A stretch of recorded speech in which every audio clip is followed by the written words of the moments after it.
নমস্কার, রিমস রসুয়ে সবাইকে স্বাগত জানাই।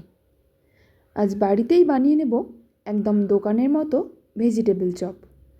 ভেজিটেবল চপটা বানানোর জন্য আমি প্রথমে একটা ভাজা মশলা বানাবো।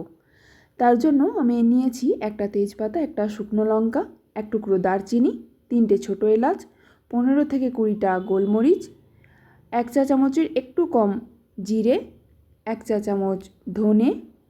এগুলোকে শুকনো খোলায় 2 মিনিট ভেজে নেব। তারপর হালকা ঠান্ডা হলে মিক্সির জারে নিয়ে তার মধ্যে 1/2 চা চামচ চাট মশলা দিয়ে দেব। এবার এটাকে পাউডার বানিয়ে নেব। আমি এখানে 2টো মাঝারি সাইজের বিট আর 4-5টা গাজর খোসা ছাড়িয়ে নিয়েছি। এগুলোকে এখন গ্রেট করে নেব।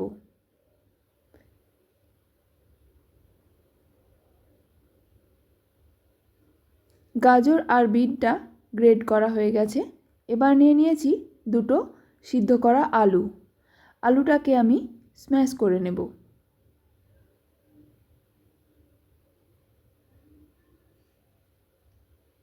এবার গ্যাসে কড়াই বসিয়ে তাতে 1 টেবিল চামচ তেল দিয়ে দিলাম। তেলটা গরম হয়ে গেলে অল্প একটু 5 ফোড়ন দিয়ে দেব। তারপর 1 চামচ গ্রেট করা আদা আর 3টে কাঁচা লঙ্কা কুচি দিয়ে দেব। আদা আর কাঁচা লঙ্কা কুচিটা কিছুক্ষণ নাড়াচাড়া করে ভেজে নেব। আদার কাঁচা গন্ধটা চলে যাওয়ার পর এর মধ্যে গ্রেট করা বিট আর গাজরটা দিয়ে দেব।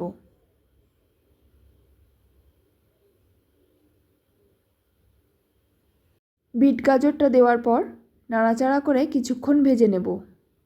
তারপর এর মধ্যে দিয়ে দেব পরিমাণ মতো নুন। এবার নুনটাকে ভালোভাবে মিশিয়ে নিয়ে গ্যাসের আঁচটা একদম লোতে করে দেব। তারপর ঢাকা দিয়ে 10 মিনিট রান্না করে নেব। 10 মিনিট পর ঢাকনাটা খুলে আবারও কিছুক্ষণ নাড়াচাড়া করব। তারপর এর মধ্যে দিয়ে দেব স্ম্যাশ করে রাখা আলুটা।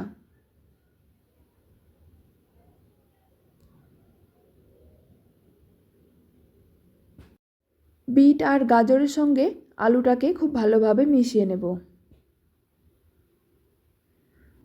আলুটা ভালোভাবে মেশানো হয়ে গেছে। এবার এর মধ্যে দিয়ে দেব গুঁড়ো করা ভাজা মশলা, ধনেপাতা কুচি আর চিনেবাদাম ভাজা।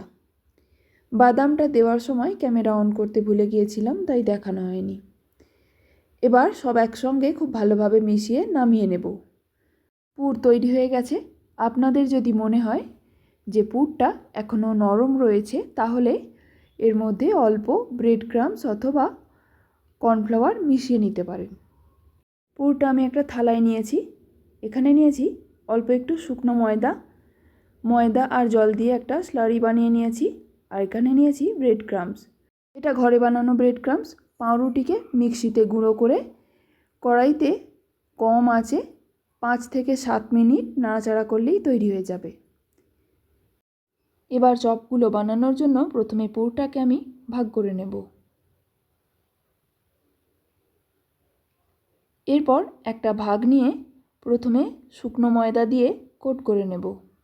তারপর ময়দার স্লারিটা যে বানিয়ে রেখেছি তার মধ্যে ডুবিয়ে এবার ব্রেড ক্রাম্বস দিয়ে কোট করে নেব। আমি এখানে ডবল কোট করেছি, আপনারা চাইলে সিঙ্গেল কোটও করতে পারেন।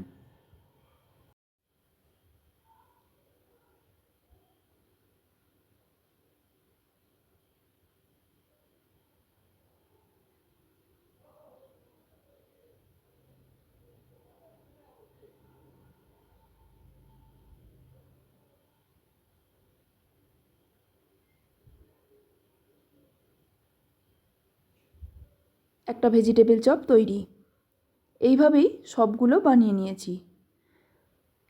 এখন কড়াইতে তেল গরম করতে বসিয়েছি।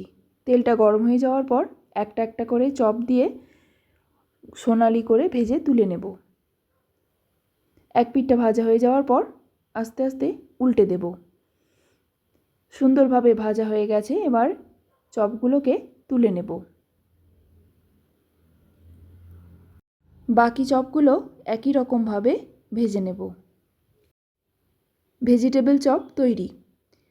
তাহলে দেখে নিলেন কত সহজেই বাড়িতে ভেজিটেবল চপ বানানো যায়। আপনারাও এইভাবে বাড়িতে বানিয়ে নিতে পারেন। রেসিপিটা যদি ভালো লেগে থাকে তাহলে একটা লাইক করে দেবেন আর বন্ধুদের সঙ্গে শেয়ার করে দেবেন। এই রকম আরও বিভিন্ন ধরনের রান্নার ভিডিও যদি আপনারা দেখতে চান তাহলে আমার চ্যানেলটা প্লিজ সাবস্ক্রাইব করে দেবেন। শেষ পর্যন্ত ভিডিওটি দেখার জন্য অসংখ্য ধন্যবাদ।